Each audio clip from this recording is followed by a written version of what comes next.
Hello, my name is Michael Wosa, and I'll be kicking off the Family Financial Plan project for Group 1.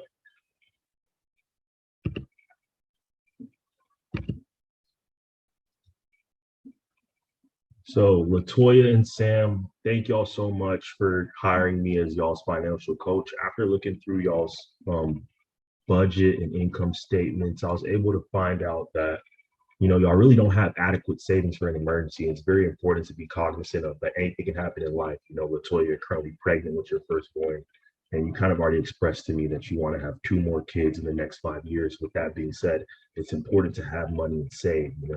I understand y'all do want to buy a car, but it's important to invest, in securities as well as putting money into y'all's Roth IRA. So y'all currently have more assets than liabilities, which is great in terms of paying off debt. Y'all are insolvent. However, I would recommend y'all reduce your spending on variable expenses such as vacation, entertainment, dining out, and other miscellaneous expenses. At the end of the day, it's important to have that, healthy life balance between your work and take time for yourself and leisure. But at the same time, you don't want to put too much into those. And, based off your current financial situation, you really don't have that much discretionary income when it's all said and done. So being mindful and being realistic with what your situation is very important. So I recommend, kind of cut down those variable expenses like entertainment, dining out, and things that are wants. Because at the end of the day, trying to build and extend that family, and it's important to be mindful of what do you really need, right? So make sure everything's in alignment, your goals with your actions in order to get where you want to go. And this will ultimately provide Latoya, yourself, and Sam with extra cash to allocate to an emergency savings account. Like I stated earlier, you want to be prepared for any potential situation as your family is growing, right? Thank you so much for your time, and I'll pass it on.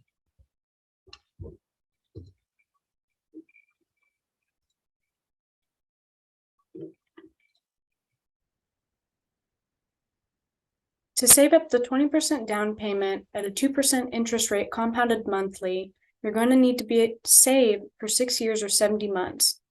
The loan that costs the most is going to be the FHA 3.5% down loan payment at 30 years. The least costly will be the new home financing conventional 7% down payment at 15 years. The loan that has the lowest payment is going to be the new home financing conventional 20% down payment at 30 years, which would be a monthly payment of $1,375. Considering your monthly rent is currently $1,850, I would recommend the conventional 20% down payment with a loan of 30 years. I believe this is the best option because it allows you to reduce your monthly rent by $475, allowing you to contribute more to your Roth IRA and 401k to achieve your retirement goals. Some other things you would consider saving for when buying a new house include new home and mortgage insurance, closing costs, and property taxes. For your car situation, the PenFed Credit Union financing option for 48 months has the cheapest total cost at $60,000, while the Toyota Motor Credit Options has the highest total cost at $69,000. If you were to pay off your Sonic, you would be able to make a car payment of $762 because you currently are paying $362 for your car payment and your car savings is at $400 a month. However, the cheapest option is going to be the $837 a month car payment, which would mean you would have to find an extra $75 a month to pay towards the car payment, which is not a good option. If you're looking to get another car, my recommendation would be to opt for another car altogether. The Toyota dealership in DFW has a 2021 Toyota RA44 LE SUV at 38,000 miles for $27,543, making the monthly car payment $461. This would allow the extra money you have, the $301, to be allocated elsewhere for better financial stability. So all in all, I would recommend buying used versus buying new because it's much more affordable and it will help you achieve your retirement goals much sooner and a lot easier with a lot less stress. However, if you do choose to go with one of the options listed, the PenFed option is going to be the better option on the list because it has the cheapest car payment as I said, the $837. But going with a different car payment with the cheaper payment per month would be ideal. Other costs that would be included with buying a new vehicle include insurance and maintenance.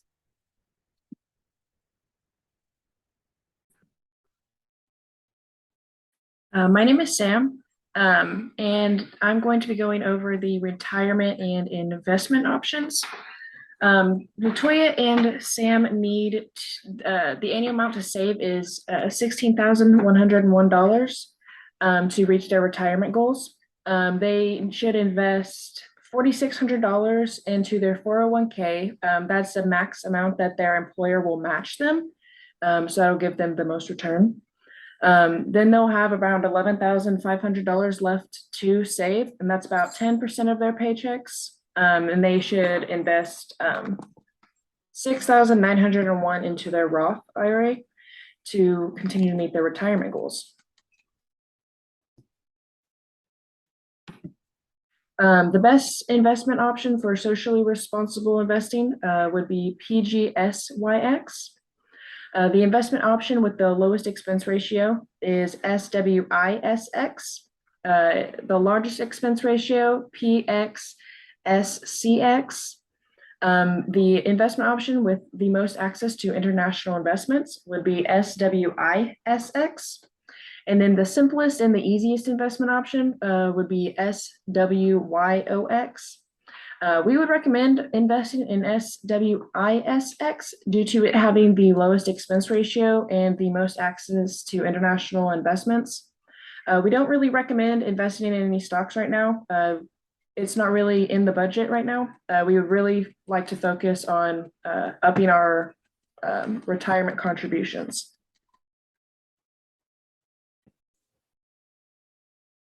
For part 4, we're discussing different insurance policies that the Krogers could obtain that would be most beneficial to them. In the case that the Krogers obtain low medical costs ranging from $12,500 per year or lower, they should obtain the First Care Gold plan. This plan is beneficial since it offers the lowest out-of-pocket expenses at $2,500 and the lowest premium charged. As for the high medical expenses that range $40,000 per year, we'd also suggest that they get the First Care Gold plan. This plan is also great because it offers the lowest out-of-pocket expenses and overall lowest cost. In the chance that they obtain a life insurance plan, the Krogers should revert to choosing a term life insurance plan. The term life insurance plan is generally very popular. It tends to be more popular alongside of young parents or families that are looking to be on a budget. This plan is great since it offers a good portion of coverage. It is great for families because the coverage can adhere to the family's needs and adjust to when the kids are growing up and can supply for themselves. So this plan is overall good in the long-term sense and can adjust to your family as they grow. Lastly, when we were evaluating what plan was best for the Krogers, we've determined that it is best for the Krogers to obtain both a short-term and long-term coverage plan. A short-term coverage plan allows the Krogers to get benefits for the first 3 to 6 months after an accident. And this plan is very useful because generally after an accident or an illness, people tend to have a lot of bills raked up and a low source of income. So this short-term plan guarantees that the family is in good standing and will be able to hold their needs and pay out any expenses that they may adhere to. As for the long-term coverage plan, an accident could potentially roll out for the next few years, which is worst case scenario, but as a homeowner and family person, I suggest to go ahead and plan for the future. That is why we recommend to go ahead and get both plans to ensure your family great safety. Thank you. Okay, so putting it all together, first and foremost, your variable expenses must come down to build a proper savings. Right now, you don't have a proper savings. You're well under what you need to be, but you are spending currently about $44,000 a year eating out, going on vacation, and buying groceries. Cutting down their eating out by just half would save them almost $1,000 a month. and that's a little less than $12,000 a year. Their current budget accounts for almost $60 a day in eating out, which is really, really high, especially if you plan to keep that up once you have children. That's just going to be a very, very enormous bill every month, especially when you're spending $1,200 as well at the grocery store. That's just a lot of money overall on food. As also noted, paying off the Sonic would be the best bet first, and then purchasing a new car as opposed to the new Lexus. A used Toyota that also has 4 seats, also has great safety ratings, just doesn't have the brand name with it, like a Lexus does. You're going to get the same value out of the car as far as utility. The only thing that's going to be lowered is your resale value, but the resale value on luxury vehicles isn't really that much higher in comparison to non-luxury vehicles. Utilizing the money that is currently being allocated towards car savings, towards something else would also be beneficial, as far as putting money towards savings and allocating it elsewhere in their budget where they have no money. Saving the 20% down is obviously the best choice. You do not want to be caught up paying PMI penalties and charges, especially since we're recommending a 30-year note. So you're already going to be paying more interest than you would on a 15-year note, but a 15-year note payment just right now isn't economically smart, especially since you're so far below on your retirement savings goals. So recommending the 30-year note and accepting the additional interest is it kind of sucks, but at the end of the day, lowering your rent payment, lowering your monthly housing cost, and utilizing that money and allocating it elsewhere for other forms of savings like retirement and emergency savings and healthcare, which we haven't even gotten to yet. Those are going to be considered in the short term far more important. The next thing is, after accounting for the lack of savings, is, as I've mentioned before, the lack of retirement. You're currently getting nothing contributed on a scheduled budgeted basis based on the budget towards your Roth IRA. It currently has some value, but you're just not contributing anything else to it. And you're also behind on how much you're trying to contribute that your employer is going to match directly to your 401k. So we recommend cutting the eating out, lowering the vacation costs, lowering the vacation amounts, and possibly lowering grocery costs as a way to combat the lack of savings towards the retirement. Investing in the stock market, as was mentioned before, it's not a smart thing to do right now. You just don't have the variable income or you don't have the unallocated income to be able to allocate towards outside investment outside your 401k. So that may be something we can do in the future, but it's not something we're going to look at doing right now. And lastly, insurance. As of right now, you only have $47. If you don't change your budget at all, you have $47 a month that could be allocated towards other expenses. And right now there's no healthcare listed on your on the budget.